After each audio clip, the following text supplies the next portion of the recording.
I wanted to talk about medium design, and I think in many ways all the work I've been doing in some ways could be called medium design, and I always show these 4 or 5 slides at the beginning because there's no reason why you should know what I do. But I always say that I'm just kind of looking at the urban world with half-closed eyes.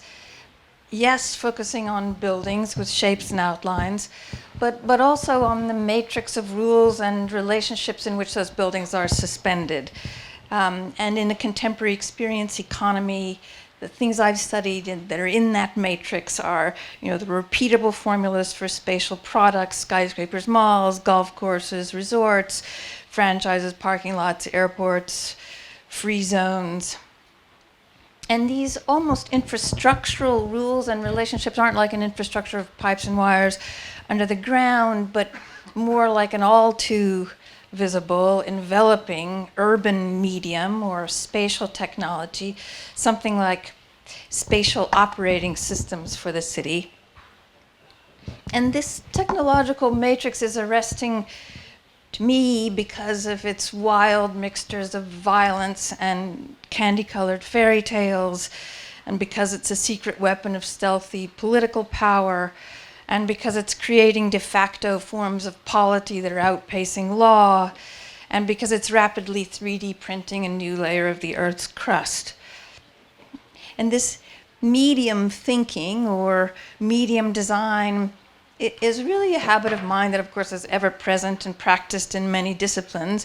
An oncologist analyzes not only the tumor, but chemical fluctuations in the surrounding tissues. Actors transmit information not only in their lines, but also in a string of interdependent actions unfolding in time. Geologists don't taxonomize specimens, but read them as traces of a process. But I would argue that this medium thinking is still under-rehearsed in the face of more dominant cultural habits.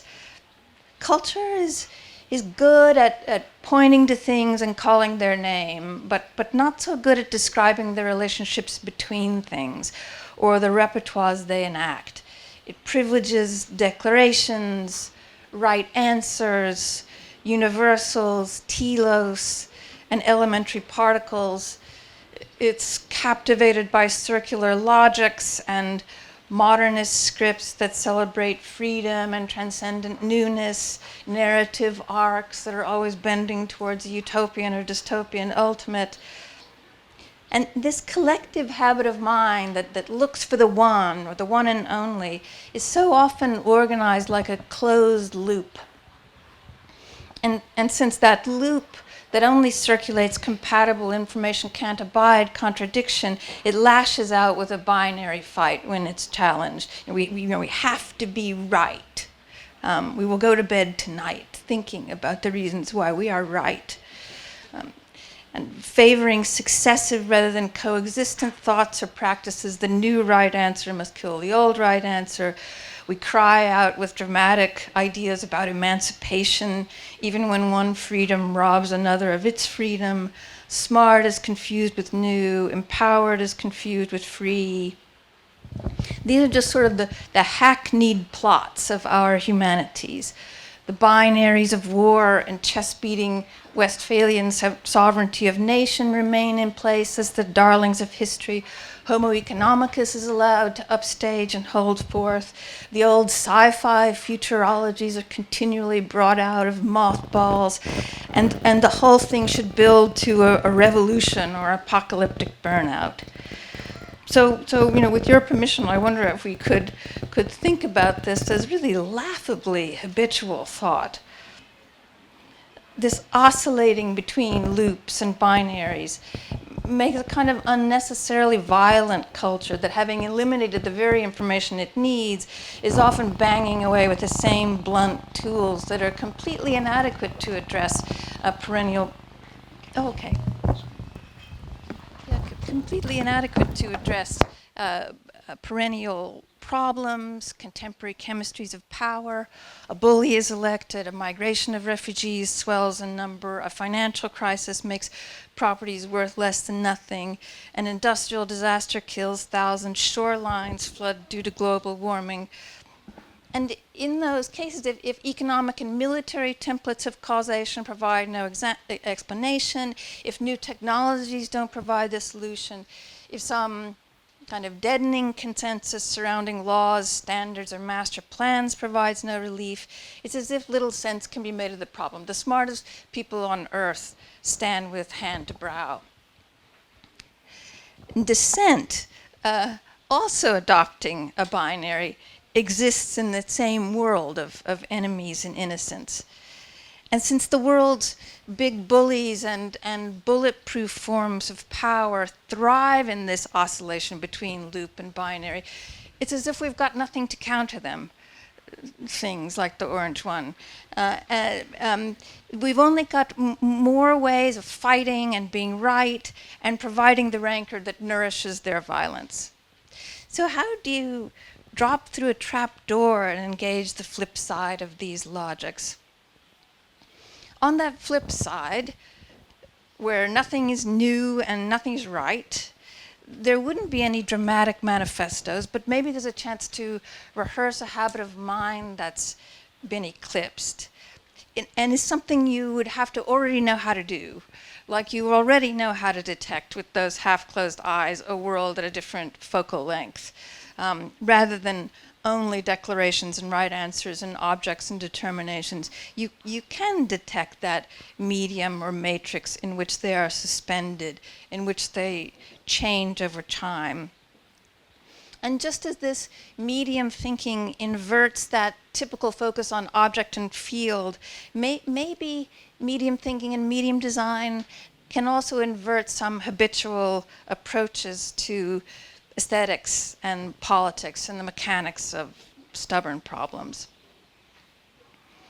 I'm sure that many people here are architects and urbanists, but speaking to any discipline or treating anyone as a designer, medium design might use space, even this large technical spaces I've been talking about, to prompt some productive thought. So use space to prompt some productive thought about both spatial and non-spatial problems. So in a way, this argument joins those media theorists, who are now not bound by communication technologies and who are returning to elemental understandings of media as surrounding environments of air, water, earth, fire. So this medium design can treat the lumpy, heavy material of space as itself an information system and a broad, inclusive mixing chamber for many kinds of social, political, and technical networks. Space doesn't need the screens and sensors of the Internet of Things to make its stiff arrangements dance. They're already dancing. Even at a moment of digital ubiquity and innovation, space then might be an underexploited medium of innovation with the capacity to make other informations dumber or smarter. So while exceeding an understanding of media in communication, medium design learns from a number of people. I mean, maybe we could go back and talk about this in questions or something from Innes and McLuhan and from Latour, from those people who focus on dispositio, dispositif, disposition, a kind of family of terms that interested Foucault or Agamben or Gilbert Ryle. Is certainly an awareness of the reverberations of aesthetic practices in cultural networks like those that Benjamin or Rancière are fascinated with. From Gibson, there's a sense of the affordance of things. From Bateson, even a sense of the temperament in the interplay of things. But maybe these largest socio-technical networks that I was talking about before, the repeatable formulas for formatting space around the world, are also good to think with here, because they're everywhere and nowhere. And from the micro to the macro scale, from institutions to cities, they're too large or too widely distributed to be assessed as a discrete object with a name, shape, outline. They don't respond to singular solutions or determinations, and they can really only be assessed by activity or disposition immanent in their organization as it unfolds over time and territory.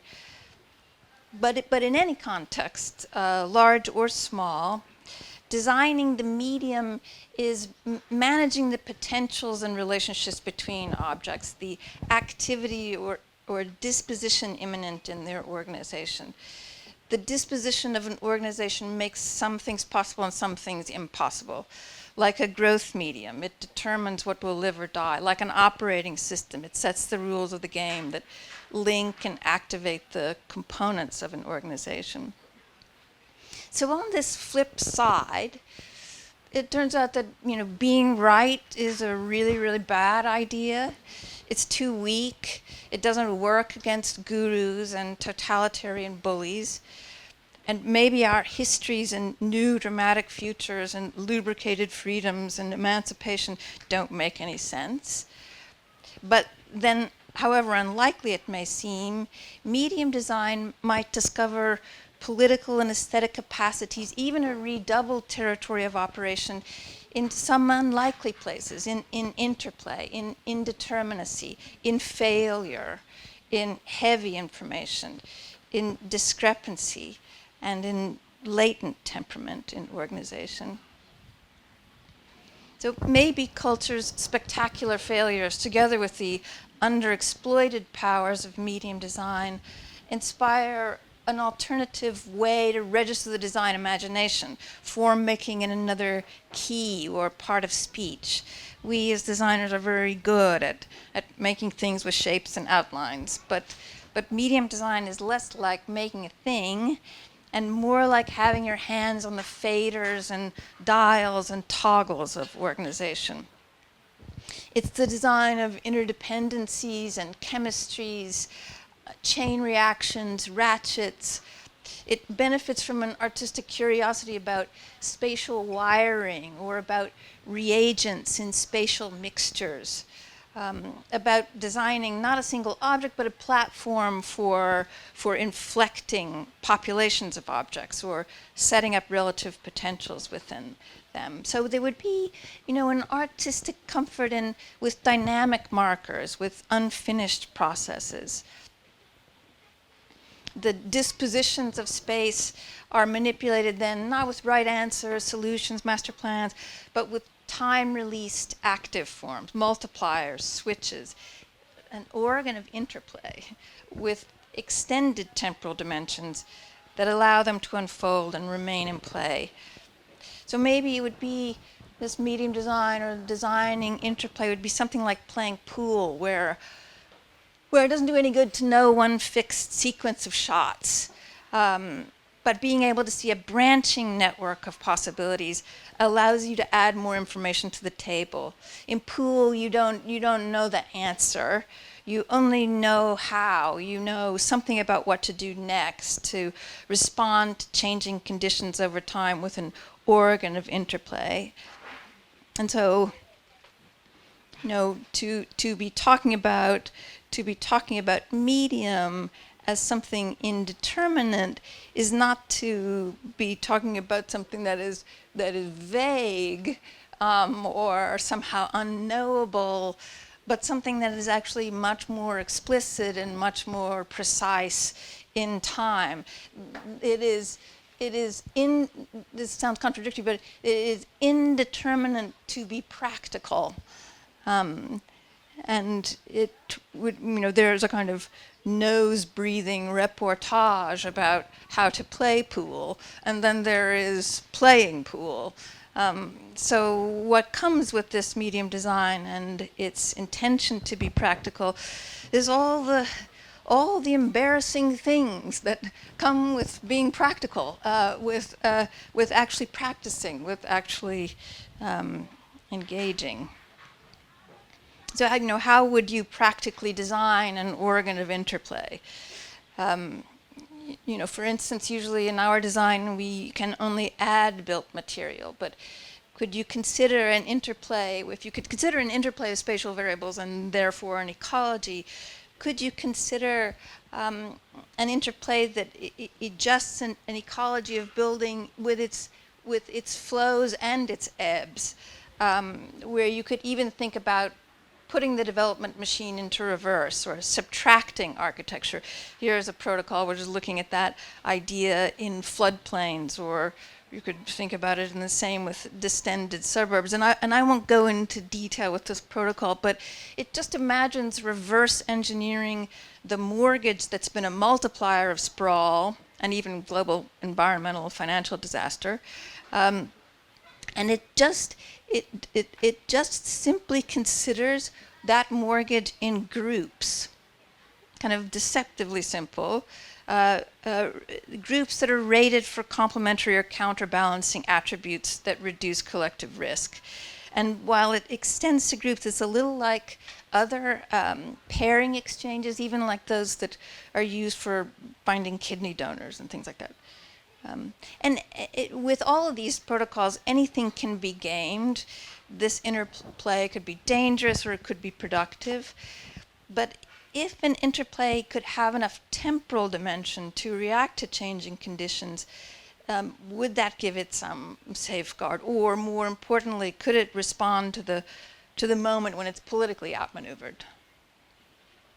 So an interplay then is not a solution, but something that deliberately should not always work. Designing a protocol that's indeterminate to be practical is maybe something like medium design. And instead of a paradoxical quest for freedom, more empowering or information-rich are situations that gain strength through interplay, mutual obligation, checks, balances, offsets, bargains. And replacing the parboiled master plan, what are then the pop culture's cinematic time-lapse documents that show these ratcheting changes? And different from startup culture for products, how do you make a relational invention? How do you introduce a relational invention into culture? Those flooded properties that I was just showing you, they only become available in failure. Some moment when they cease to be a trafficked mortgage product and return to being land and buildings and weather and atmosphere.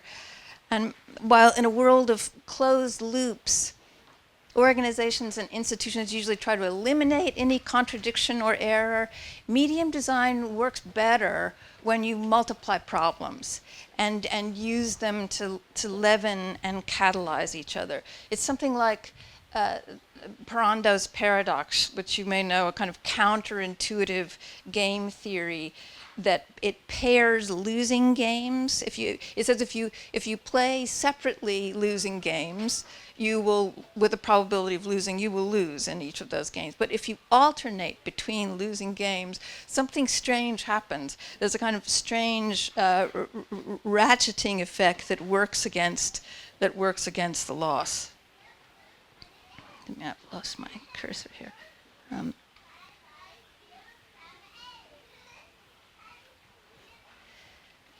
So beyond the newness also, or a succession of technologies, is a relationship between technologies.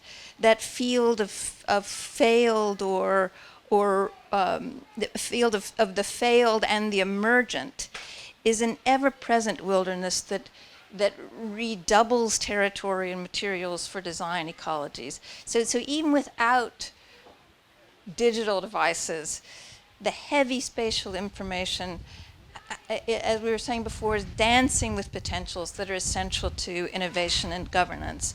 So smart may not mean only one species of supposedly transcendent information, but the mixture of different species of information, like the digital together with the heavy or spatial. of not looking for a homeostasis, but imbalance, not fixed pools of information, but extrinsic information that can provide a wealth of potential to disrupt the loop or the binary. So here's another protocol of interplay, completely different content. It's in the jungles of Kenya or in the rainforests of the Amazon.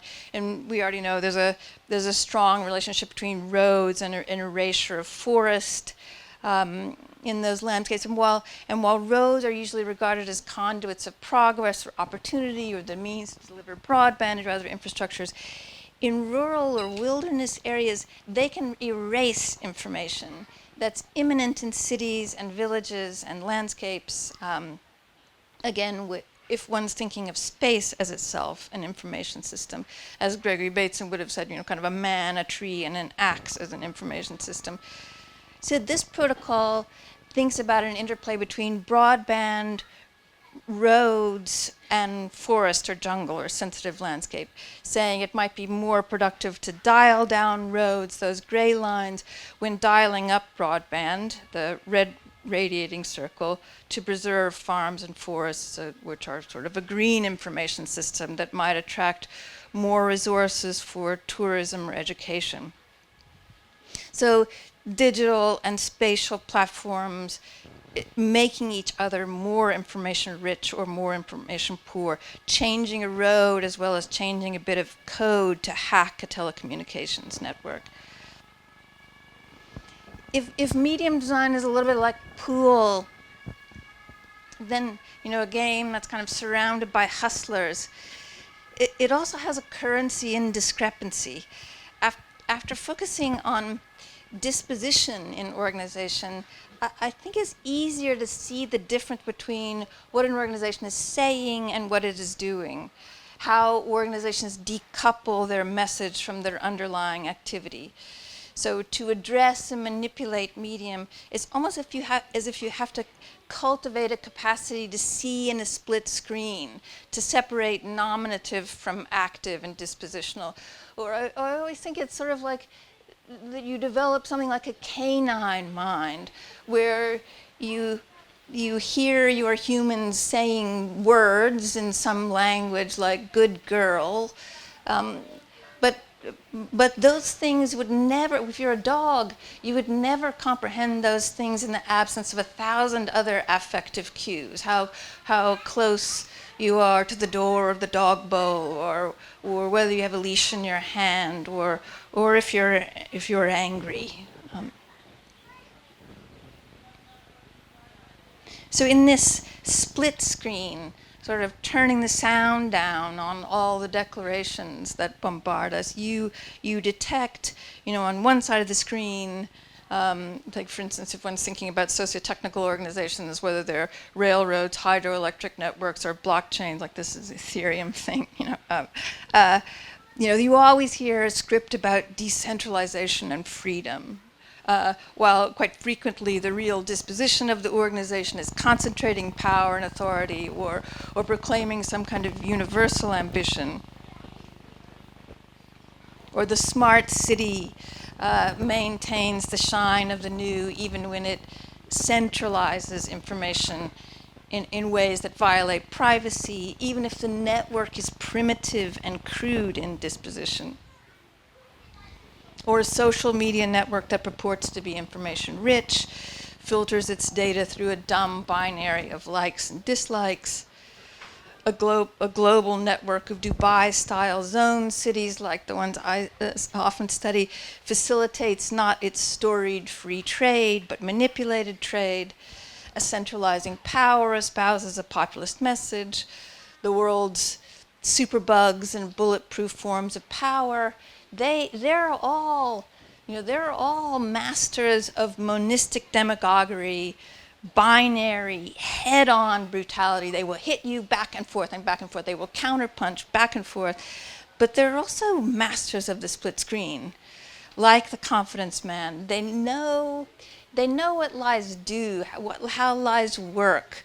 And just like being right is a really bad idea in medium design, telling one lie is a really bad idea. Telling many lies, works very well.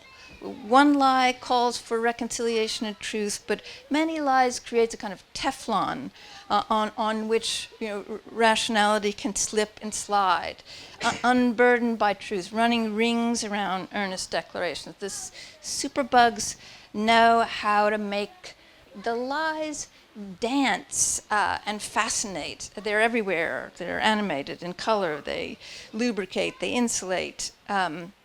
They're working the back channels. And again, it's not the content of the lies. That makes no difference.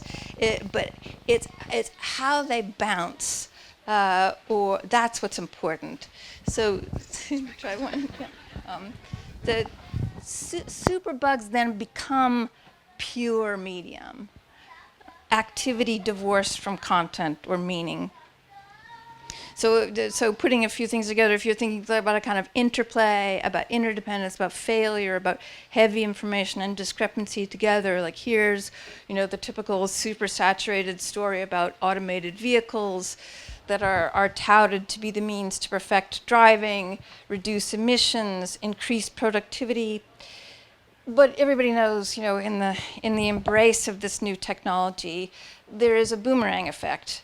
If cars provide the same hands-free ride as does transit, and if they're used in lieu of transit, imagine every seat in a transit wagon the size of a car, they will create unprecedented congestion. They will actually create also much more congestion and emissions and sprawl. Even carpooling and platooning won't solve this, and this very, very smart vehicle will be trapped in a very dumb traffic jam.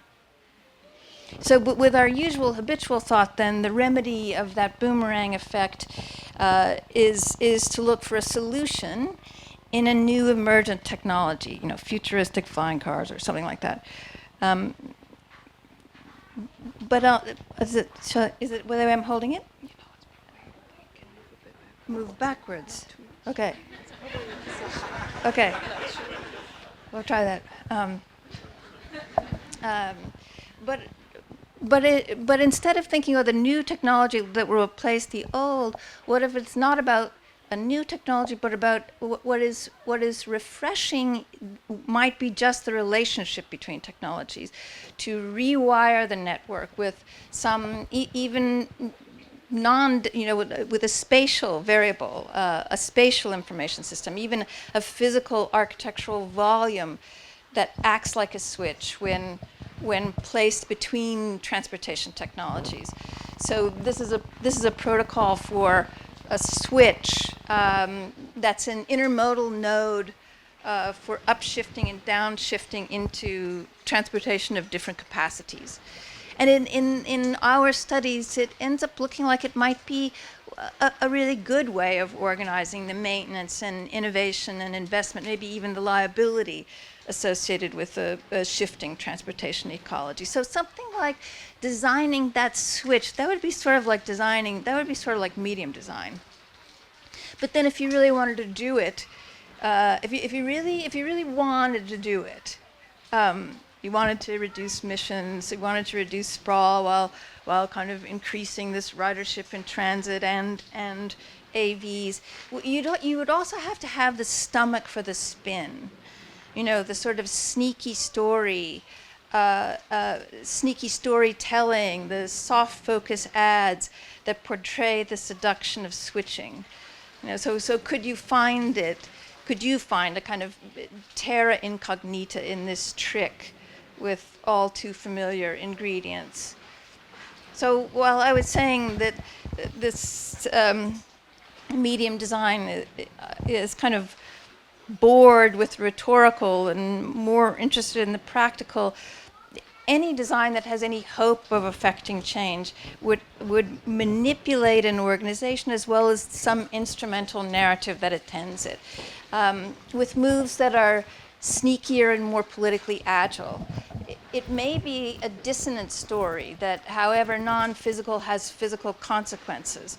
Or it may be a narrative that makes something contagious, or that generates its own Teflon surface, or it may have an emotional message that renders some power more vulnerable, or it may just have a surprising cultural bounce because of its irrationality or outrageousness or cuteness or creepiness or violence.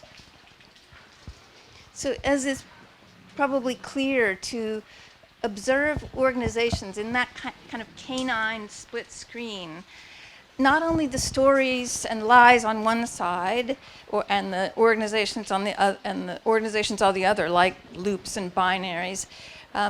To observe those things is to observe a kind of latent temperament in organizations, potentials for either concentrating or distributing power, as well as potentials for escalating or reducing violence.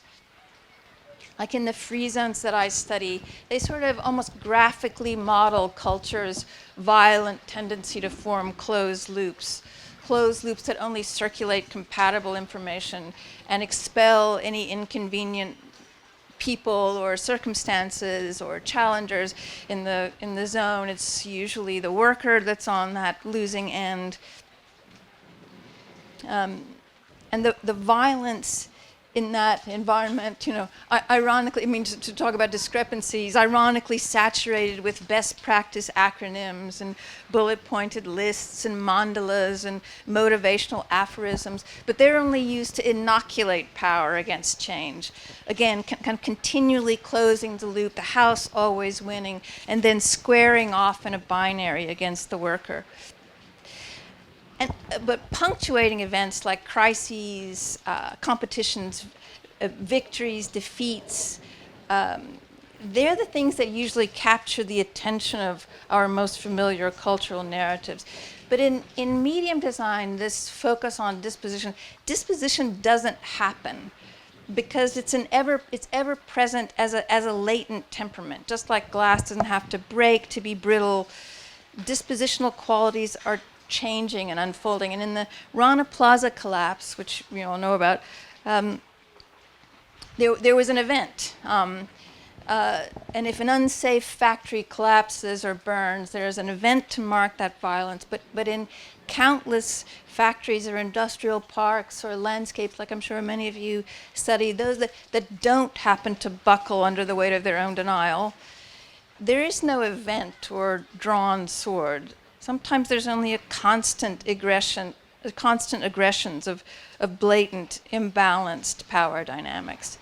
So the histories of, just like making things that shouldn't always work, somehow here there are histories of things that don't happen, that might be structured differently. They might be something about how to modulate violence in organizations by making them more information rich. And what would you be looking for? You'd be looking for something more like moments of, something more like spatio-political reagents or accelerants, moments of political metastasis and remission that are not a discrete event. Think of like the amazing shift of temperament in that moment, that famous moment in Stanley Kubrick's movie Spartacus. You remember the story where there's a Roman official who's lined up a bunch of shackled slaves, and he says that if the insurgent Spartacus will identify himself, he will be the only one who's crucified. So Kirk Douglas, who's Spartacus, stands up and is about to say, I'm Spartacus. And then Tony Curtis, who's a fellow slave, stands up and says, no, I'm Spartacus. And then all of the slaves stand up at the same time and say, I am Spartacus. One of those kind of rolling moments of metastasis or remission in this history of things that don't happen. That wouldn't be a mysterious anecdote. And similarly, in there are countless ways of adjusting the solids and liquids of the urban world to reduce violence and tension. It's maybe almost something like material advantage in chess. It's kind of after the game. It's after market value, where there are urban morphologies and topologies and relationships that embody potentials. They concentrate and distribute power. They have the capacity to include or exclude. they have the capacity to break those loops and binaries also with interdependent relationships. So in the medium, you can adjust stories and organizational potentials on both sides of the screen. How would you do that to be attuned to this latent temperament? So, just like I think we would be good as designers if we were a little more canine, sometimes I think it would also be good if we were a little bit like the parent who has to come in and break it up between their squabbling children. And a parent in that situation never tries to litigate what the content of the arguments. They always work on disposition. They always, lower the temperature of the room, give one of the children blood sugar, introduce a pet into the arms of another, move a chair to the sun. It's another way of changing the chemistry that induces or supports violence. So, for instance, consider another latent temperament. While the global infrastructure space that I look at is perfectly streamlined, all the global movements of billions of products and tens of millions of tourists and cheap laborers, at a time when 65 million people in the world are displaced, more than at any other time in history. There's no way to move several million people away from atrocities like those in Syria, or to facilitate the movements related to climate or labor. The nation state has one, kind of dumb on-off button to grant or deny citizenship.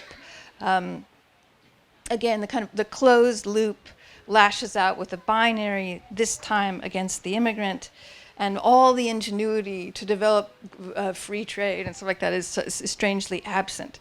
The extra state layers of governance, like the NGOcracy, offer as their best idea storage in a refugee camp, a form of detention lasting on average 17 years. Again, it's the one and only. Actually, the free zone and the refugee. The free zone is kind of like the refugee camp is almost like a perverse carceral cousin of that free zone. And the migrations of recent years have been especially polarizing and violent. Migration portrayed as not a constant resource, but a crisis. You can see again our hackneyed plots. Those migrating portrayed as victims.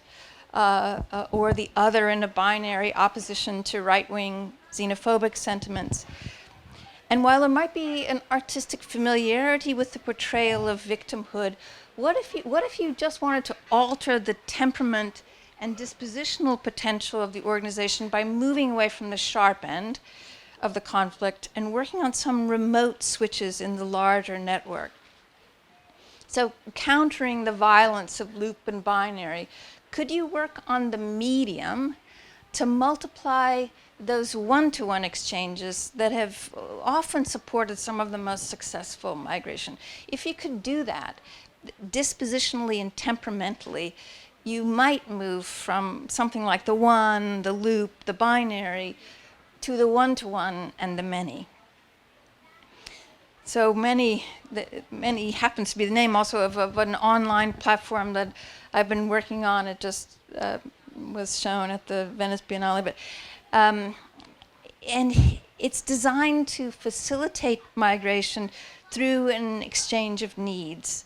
So a little bit, again, like Parando's paradox, is trying not to eliminate needs, but to multiply them. And it first refuses to regard migrating people as victims, and it instead serves those who might also want to keep traveling, who never wanted the citizenship that the nation withholds or reluctantly bestows. So it's a platform in a way that speaks for those who might say, I don't want your citizenship in your stupid country. I don't want your victimhood. I don't want your structured racism or your bad jobs. I don't want to stay. And in doing that, maybe it leaves the right wing to kind of, having taken away the argument that the right wing has, it maybe leaves them to throw themselves against an open door. So in that this platform would be for those who would say, we want another cosmopolitan mobility that's based on more robust networking of project-based short-term visas that can be aggregated for global credentials.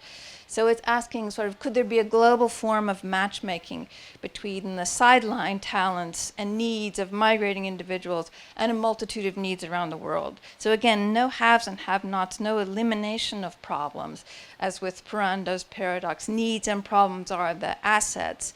So then it's asking, can cities bargain with their underexploited, often failed assets to attract a changing influx of talents and resources, matching their needs with the needs of mobile people to generate mutual benefits? So space, time, failures, problems, opportunities for training in a non-market exchange. It's a little bit like it has group-to-group exchanges. That's a kind of no-tech blockchain, but it's asking if there might be a cosmopolitan mobility organized around intervals of time and seasons of life that's more practical and politically agile. And might these sorts of spatial variables also have more authority in global governance? So, you know, when I said that this business of getting into something practical is wildly embarrassing and terrifying, I welcome your critique of this project, but I'll say in my defense that, you know, it's in no way, it's well aware, I am not so naive, you know, it's well aware that the visa game is fraught and dangerous, and this is not in any way a kind of sunny one world sharing app. And in fact, since medium design is arguing for mixtures of information systems that don't necessarily privilege new technologies, it's the idea of an app is even not the object of the design. It's just an aggregator or prompt for arranging spatial variables in a heavy information system.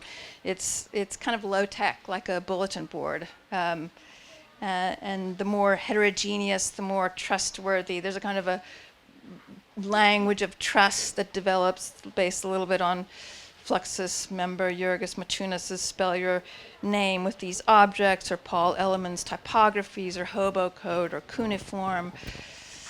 So I don't know. I'm terrified that even talking about this, and as we carry on working on it this year, that, you know, how will it avoid the very dangers that it critiques? You know, can these strings of journeys be anticipated and celebrated? Can it exploit the indeterminacy when it's politically outmaneuvered? And, you know, again, if you could do this, could you shift the temperament to the one-to-one and the many? And maybe, finally, you know, some of the world's seemingly intractable and unresponsive problems, the superbugs, the losing games, might they respond to medium design? So with the ability to detect and manipulate interplay and indeterminacy and failure and heavy information and discrepancy in these things we've been talking about, what are the techniques of a stealthier form of activism that they offer? How do you play both sides of the screen with messy, non-modern mixtures of spatial change and the gifts and pandas and rumors and meaningless distractions and other totemic fictions that are so effective in culture? You'd have to do both. And here on this flip side then, right answers are mistakes, obligations more empowering than freedom, histories follow latent aggressions as well as gunshots, messy is smarter than new. You deliberately address problems with responses that shouldn't always work, and could you then steal some of the powers of infrastructure space and design it more like a snaking chain of moves to worm into and generate leverage against intractable politics? And like a good pool player, you wouldn't call your shots but keep them guessing, and you would be sort of like too smart to be right. Thank you.